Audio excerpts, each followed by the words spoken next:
scare me like that. I was giving my research report some much-needed consideration. But you were just standing over there, staring into space. Not at all. I was just thinking of a name for a new subspecies of sweet flower I propagated. It has seeds that are 4 times as large as normal. Oh, are you interested? Wonderful. Next time, please allow me to show you the fruits of my work. It's a shame. If I wasn't coming to this mountain, I would have brought some samples with me. Yeah, weren't you doing research in the city? How come you're here? Timaeus and I were helping Albedo organize research data. Timaeus just left, in fact. You didn't run into him? Sure didn't.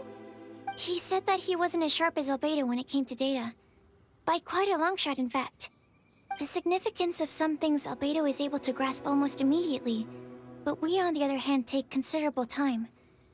I fear that this must be the difference in our knowledge and experience showing. Timaeus seemed rather depressed about the matter. He said he was going to take a walk, so I'm currently settling the leftover affairs myself. I was originally going to take a look around myself after finishing up here, but unexpectedly, I gleaned some interesting data from these reports. But, well, guess my search for secrets will have to wait. Secrets? Ooh, what secrets? Actually, do you two have time right now? Don't have anything on us but that. Then, could I ask you for a favor? In truth, I feel like Albedo is concealing something from myself and Timaeus. But isn't he your teacher? What would a teacher have to hide from his students? That's true, but I feel like he's always hiding something. It is my personal guess that it is some great secret of alchemy. Wait, how are you so sure? Timaeus and I are both passionate researchers of alchemy.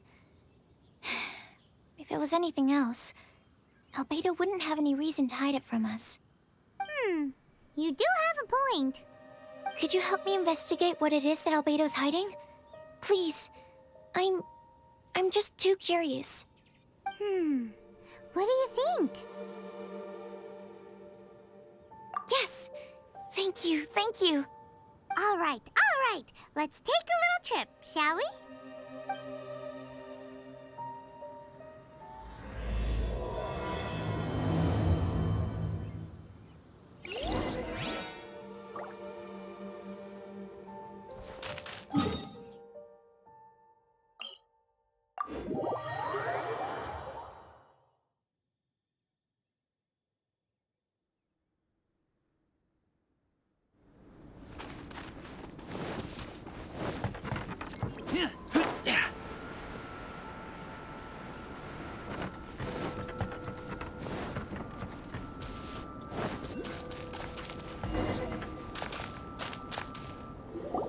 Albedo!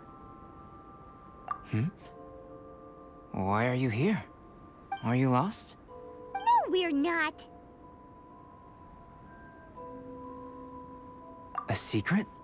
Hey, what are you doing? Our mission calls for a delicate approach. Sure, but still. Actually, you've arrived at just the right moment. I have business with you too, in fact. Here, catch. Huh? What's this? As you can see, it is a sword. I did not make the sword. However, I did add some alchemical touches to it. Would you like to try it out? My research indicates that this sword has some unique properties. Only you can use it. But I need to gather data from it quite urgently. So, could I bother you to use it in battle? Wait a second. How can there be a sword that only one person can use? Very astute of you. This sword has indeed had a curse laid upon it. An ordinary person would be unable to wield it at all.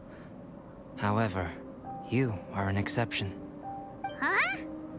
Or perhaps I should say that only you are immune to the curse. As such, who could I find to help me if not you? We gain little from saying more. Go find some monsters nearby. After all, some things are best discovered through practice.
How about those over there?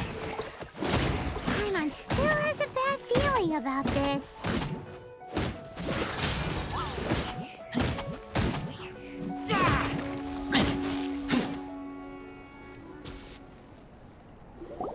Over here! It's with this brat! Give it back, you thief! Treasure hoarders? There are treasure hoarders in a place this cold? Enough talk! Hand it over! Watch out! Trouble's pissing me off!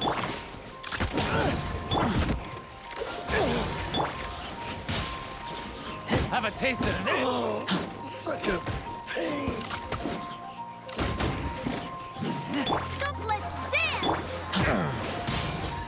That wasn't the hunter.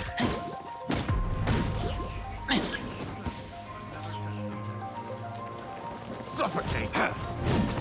That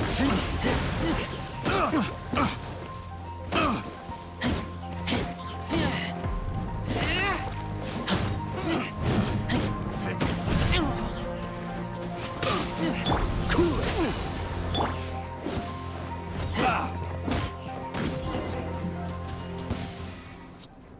Now that's rich! Treasure hoarders calling us thieves? They certainly arrived quickly. Goodness, no. They seem to have been talking about this sword. What's going on? Why are you looking at me like that? Of course I didn't steal this sword. Not long ago, the Knights caught a band of treasure hoarders outside the city. The goods they were smuggling were also impounded. This sword was one of those items. We believed it to be stolen plunder, but no one came to claim it. Nor could we find out where it came from, so it languished in our stores. I noticed it quite by chance while in our storehouse. To tell you the truth, such an old sword would see little use outside of alchemy. You claimed it for yourself? Just like that? So, then what happened? You just took it with you? Indeed. And I initially intended to perform some experiments on it, but I unexpectedly discovered its true origins in the process. This ancient-looking weapon once passed through the hands of a now-deceased blacksmith. It is a legendary, magical sword. A magical sword? It is said that the smith vanished not long after creating the weapon, with the weapon subsequently becoming lost to time. Working backwards from its eventual fate as plunder, one can guess that it was then stolen by the treasure hoarders, where it remained in obscurity till recently. The blacksmith who made this weapon disappeared? That's kinda spooky. No wonder it's cursed. Exactly. Do you know the story of Durin in this mountain? Durin was the black dragon who menaced Mondstadt, before finally being defeated by the combined efforts of Dvalin and the Animo Archon Barbados. After a fierce battle, the vanquished Durin crashed to ruin here, falling into the thick snow. Snow gathers atop this mountain and never melts, which is a most curious phenomenon. Which leads one to wonder, was Durin's fall here purely by chance, or was it intent? Could it really have been intent? Perhaps this place was chosen as a gravesite precisely so that the snow's power could seal the corrosive toxin coming from Durin's body. It seems plausible that Barbados would think of such a method. Huh. Was Barbados such a capable god?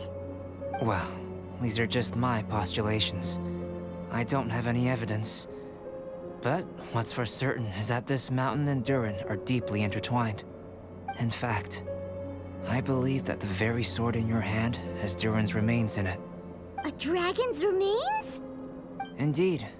The dragon's eyes, claws, and scales ground into dust before being used to coat the blade. In this way, Durin's corruption and venom entered into the sword and became the source of its power. This is very advanced craftsmanship. I presume that having successfully forged the weapon, the smith must have tried it out themselves in their joy. But using the sword in battle would have allowed the corruption to seep through the blade's handle and into their bodies. Ordinary mortals cannot withstand such power. The blacksmith must then have fled, driven mad by the curse, before meeting their end in some unknown place.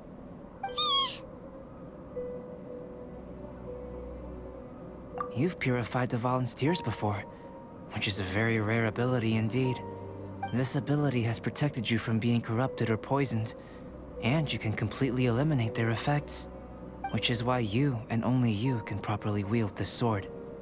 Still, this sword really is huge. Yikes!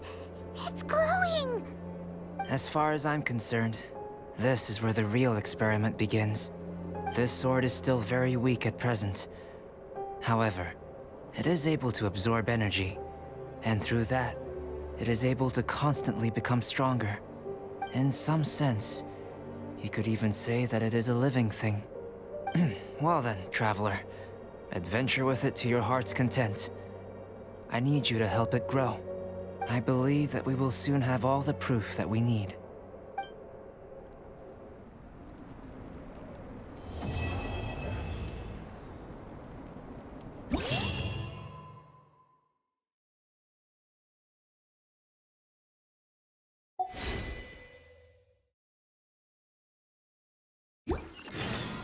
I keep watch. You leave, you call me.